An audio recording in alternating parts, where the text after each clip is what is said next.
Ordinary Tamil பொக்கிஷம் video இல்லாமல் finance சம்பந்தமான ஒரு வீடியோ. இந்த வீடியோவில் நம்ம எல்லாருமே கவனிக்கக்கூடிய ஒரு விஷயம்தான், நாம் எப்படி பணக்காரர்களாக மாற முடியும், நாம் எப்படி ஒரு நல்ல காரை வாங்க முடியும், நாம் எப்படி நல்ல வீடை வாங்க முடியும். ஒரு வேலை கிடைச்ச உடனே அந்த வேலையினுடைய சேலரியை மட்டுமே நம்ம நம்பிட்டு இருக்கோம் அப்படின்னா கண்டிப்பாக நம்மளால் பணக்காரனாக முடியாது, வாழ்க்கையை ரன் பண்ணி போகலாம். இதை ரிச் டேட் புவர் டேட் அப்படிங்கிற அந்த புத்தகம் படித்தவங்க நல்லாவே உணர்ந்திருப்பீங்க. இன்னும் கொஞ்சம் உங்களுடைய மனதில் ஆழமாக இதை விதைப்பதற்கான ஒரு பதிவாக இதை பார்க்கலாம். அன்பு தமிழஞ்சங்களுக்கு தமிழ் பொக்கிஷத்தின் வணக்கங்கள்.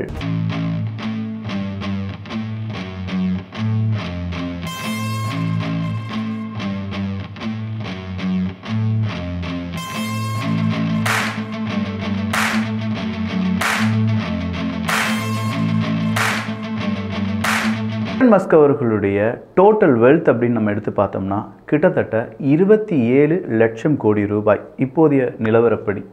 இந்த 27 லட்சம் கோடி ரூபாயை சாதாரணமாக வருஷத்துக்கு ஒரு 3.5 லட்சம் உருவாக்கக்கூடிய நார்மல் பர்சன்ஸ் நம்ம இந்தியாவில் இருக்கக்கூடிய, ஈவன் கொஞ்சம் சாஃப்ட்வேர் இன்ஜினியர்லேயே ஃப்ரெஷராக இருக்கக்கூடியவங்கெல்லாம் வருஷத்துக்கு ஒரு 3.5 லட்சம் ரூபாய் தான் உருவாக்குவாங்க. அப்படி வருடத்திற்கு 3.5 லட்சம் வாங்கக்கூடிய ஒரு நாள் எலன் மஸ்க் அவர்கள் வாங்கியிருக்கக்கூடிய அந்த ஒட்டுமொத்தமான மதிப்பு இருக்குல்ல, அதை எத்தனை வருடங்கள் அடைய முடியும் அப்படின்னு கேட்டிங்கன்னா சுமார் 7 கோடி வருடங்கள்.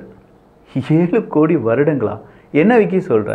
அப்போ இந்த பணக்காரர்கள் எப்படி பணக்காரர்களாகவே மாறிட்டு இருக்காங்க, ஏழைகள் எப்படி ஏழைகளாகவே இருந்துட்டு இருக்காங்க அப்படிங்கிறத நல்லா தெரிந்து கொள்வதற்கு இன்னொரு எக்ஸாம்பிளையும் நம்ம சொல்லிடலாம். நம்முடைய டார்கெட் ஒரு 10 லட்சம் ரூபாய் சம்பாதிக்கிறதா இருக்கிறது அப்படின்னா மாதத்துக்கு ஒரு 16,000 ரூபா சம்பளம், அதுதான் ஆவரேஜாக இந்தியர்கள் வாங்கக்கூடிய சம்பளம். இந்த 16,000 ரூபா சம்பளத்தை வச்சு 10 லட்சம் ரூபாயை கிட்டத்தட்ட 5 வருடங்களில் தான் நம்மளால் உருவாக்க முடியும். ஆனால் இந்த 5 வருடங்களில் குடும்பத்தில் ஏதாவது பிரச்சனைகள், இல்லை செலவுகள் அதிகமாகிருச்சு, இல்லை இன்ஃப்ளேஷன் அதிகமாகிருச்சு அப்படின்னா எகெயின் 5 வருஷம் 6 வருஷமாக கூட மாறுறதுக்கான வாய்ப்புகள் இருக்கிறது. ஸோ எந்த ஒரு ஜாபுக்கு போனாலும் சரி, ஜாப் கூடவே நீங்கள் என்ன செஞ்சுருக்கணும், ஏதாவது கொஞ்சோண்டு அமௌண்ட்டை நம்ம என்ன செஞ்சுருக்கணும், சேவிங்ஸ் அப்படி இல்லைனா இன்வெஸ்ட்மெண்ட் அப்படிங்கிறத செஞ்சுருக்கணும். ஸோ சேவிங்ஸ் அப்படின்னு சொல்லும்போது அந்த சேவிங்ஸில் மார்க்கெட் லிங்க்டு சேவிங்ஸ் அப்படிங்கிறதுலாம் இருந்துச்சுன்னா மார்க்கெட் பூமாக அதன் வழியாக நமக்கு கொஞ்சம் பணம் எக்ஸ்ட்ராவாக கிடைக்க வாய்ப்புகள் இருக்குது. இது ஒரு லாங் டேர்மாக நம்ம பார்த்தோம்னா குட் ரிட்டர்ன் அப்படிங்கிறத கொடுக்கும். அதே நேரத்தில் நம்ம வாழ்க்கையில் திடீர்னு நமக்கு ஏற்படக்கூடிய பிரச்சனைகள் இருந்து அது நம்முடைய குடும்பத்தை காப்பாற்றும் அப்படிங்கிற ஆடட் பெனிஃபிட் இருந்துச்சுன்னா அது ஒரு எக்ஸ்ட்ரா செக்யூர் தான் நம்முடைய லைஃப் நம்மை சார்ந்து இருக்கக்கூடியவங்களுக்கு. இதே மாதிரி நிறைய பிளானை சொல்லியிருக்கோம். இப்போ புதுசாக வந்திருக்கக்கூடிய ஒரு NFO இருக்குது, அதுதான் கொட்டாக் லைஃபினுடைய Nifty 500 multi cap momentum quality 50 index அப்படிங்கிற ஃபண்டு. இதில் மே 4ஆம் தேதி வரை மட்டும்தான், அதாவது இன்னும் 3 தினங்கள் மட்டும்தான் NAV 10 ரூபாய்க்கு வாங்க முடியும். லிங்க் எல்லாமே டெஸ்கிரிப்ஷனில் இருக்குது. பட் இந்த இன்வெஸ்ட்மெண்ட் அப்படின்னு சொல்கிறது அவ்வளோ இம்பார்ட்டண்டா? இதை வச்சு தான் பணக்காரர்களாக மாறுறாங்களா அப்படின்னு கேட்டால் இந்த ரிச் டேட் புவர் டேட் அப்படிங்கிற புத்தகத்தில் சொல்லப்பட்டிருக்கக்கூடிய ஒரே ஒரு வார்த்தை, ஏழைகளாக இருக்கக்கூடிய நபர்கள் பணம் சம்பாதிப்பதற்காக வேலை செய்வோம், ஆனால் பணக்காரர்கள் இந்த பணம் இருக்குல்ல, அவங்களுடைய பணம் அது அவங்களுக்கான வேலையை செய்யும் அப்படிங்கிறது தான். அடுத்ததாக அவங்க சொல்லக்கூடிய ரொம்ப இம்பார்ட்டண்ட்டான ஒரு விஷயம் இருக்குது, அசட்ஸ் மற்றும் லைபிலிட்டி அப்படிங்கிறது. புவராக இருக்கக்கூடிய நபர்கள் அசட்ஸ் இதுதான் அப்படின்னு சொல்லி லைபிலிட்டியை சேர்த்து வச்சுக்கிடுவோம் அப்படின்னு சொல்கிறாங்க. அது என்ன அசட், அது என்ன லைபிலிட்டி? அசட் அப்படிங்கிறது நம்முடைய சொத்து, லைபிலிட்டி அப்படிங்கிறது நம்முடைய கடன். மிடில் கிளாஸாக இருக்கக்கூடிய எல்லாருக்குமே ஒரு கனவு என்ன, ஒரு வீடு வாங்கணும். அதை நம்ம அசட்டாக கன்சிடர் பண்ணுவோம். ஆனால் உண்மையிலேயே வீடு அப்படிங்கிறது ஒரு அசட்டா அப்படின்னு கேட்டால், வீட்டை வாங்கிட்டோம், வீட்டுக்கு பெயிண்ட் அடிக்கணும், மெயின்டெனன்ஸ் பண்ணணும், கரண்ட் பில்லு கட்டணும், அது கூடவே ஏதாவது சில்லறை ஒர்க்கெல்லாம் பண்ணணும். ஸோ இது ஒரு அசட் அப்படிங்கிறத விட கூடுதலாக லைபிலிட்டியாக மாறுது, அதாவது கடனாக மாறும். அது மட்டும் இல்லாமல் ப்ராப்பர்ட்டி டேக்ஸ் இருக்குது, ஏகப்பட்ட டேக்ஸ் இருக்குது. இதெல்லாம் கொடுத்து வரும்போது நம்முடைய இன்கம் இது ஒரு அசட்டாக நினச்சிருந்தோம், ஆனால் அந்த இன்கம் எப்படி ஃப்ளோ ஆகி போயிடும்னா அது ஒரு லைபிலிட்டியாக ஃப்ளோ ஆகி போயிடும். ஸோ நாம் எப்போ சம்பாதிக்கிறோமோ அதில் கொஞ்சோண்டு அமௌண்ட்டை எடுத்து நம்ம சொன்ன மாதிரியான இன்வெஸ்ட்மெண்ட்டில் சேர்த்து வைக்கணும் அப்படிங்கிறது பல வல்லுநர்களுடைய கருத்து. இந்த NFOனுடைய இண்டெக்ஸை பொறுத்த வரைக்கும் கடந்த 5 வருடங்கள் எடுத்து பார்க்கும்போது அதனுடைய ஆனுவல் ஆவரேஜ் ரிட்டர்ன் அப்படிங்கிறது 28.3% இருக்குது. இது லான்ச் பண்ணது நம்ம எடுத்து பார்த்தோம்னா அதனுடைய ஆனுவல் ஆவரேஜ் ரிட்டர்ன் அப்படிங்கிறது 21.5% இருக்குது என்பதும் குறிப்பிடத்தக்கது. அதாவது 2015 ஒரு 10 லட்சம் ரூபாய் இன்வெஸ்ட் பண்ணியிருந்தோம்னா 2025 அது 57 லட்சம் ரூபாயாக மாறி இருக்கும்.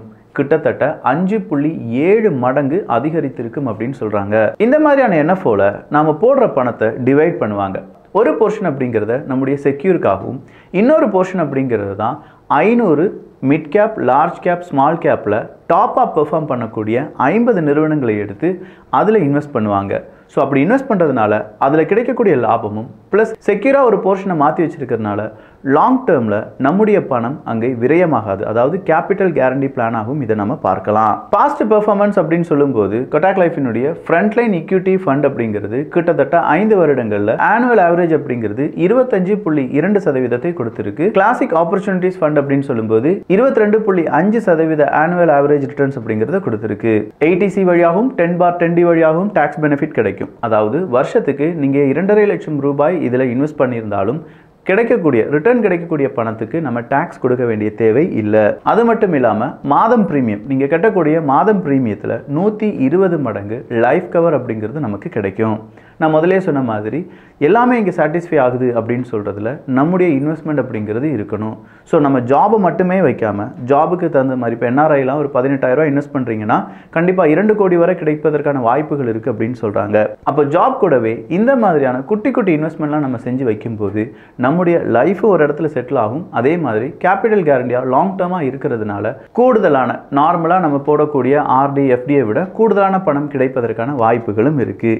மே 4 தேதி வரை மட்டும்தான் NAV 10 ரூபாய்க்கு வாங்க முடியும். இன்னும் 3 தினங்கள் தான் இருக்கு. அதற்கான லிங்க் கீழே டிஸ்கிரிப்ஷன்ல இருக்கு. வேணுங்கிறவங்க உங்களுக்கு தேவைப்படக்கூடிய டவுட்ஸ், உங்களுக்கு கேள்விகள் இருந்தா அதெல்லாம் தெரிந்து கொண்ட பிறகு அதில் நீங்க என்ன செய்யலாம், உங்களுடைய இன்வெஸ்ட்மெண்ட்டை ஸ்டார்ட் பண்ணலாம். ஸோ இந்த இடத்துல இன்வெஸ்ட்மெண்ட் பார்த்துட்டோம், அதே நேரத்தில் அசெட்ஸ், லைபிலிட்டி அப்படிங்கிறத பார்த்துட்டோம். பட் இங்கே பணக்காரர்கள் என்ன செய்வாங்க அப்படிங்கிறத இன்னும் கொஞ்சம் ஆழமாக பார்க்கணும்னா அவங்கள பொறுத்த வரைக்கும் அவங்களுடைய இன்கம் சோர்ஸை மல்டிப்ளாக டிவைட் பண்ணி ஏகப்பட்ட இடத்துல இதே மாதிரி குட்டி குட்டி இன்கம் வர்ற மாதிரி செய்வாங்களாம். ஸோ இந்த பதிவு வழியாக நீங்கள் குட்டி குட்டி இன்கம் வர்ற மாதிரி அடுத்ததாக என்ன செய்ய போகிறீங்க, இல்லை இதே மாதிரி நீங்கள் ஏதாவது செஞ்சுருக்கீங்களா அப்படிங்கிற உங்களுடைய கருத்துக்களும் இங்கே வரவேற்கப்படுகின்றன. நல்லதை பகிர்ந்து நல்ல சமுதாயத்தை உருவாக்குவோம். நன்றி, வணக்கம்.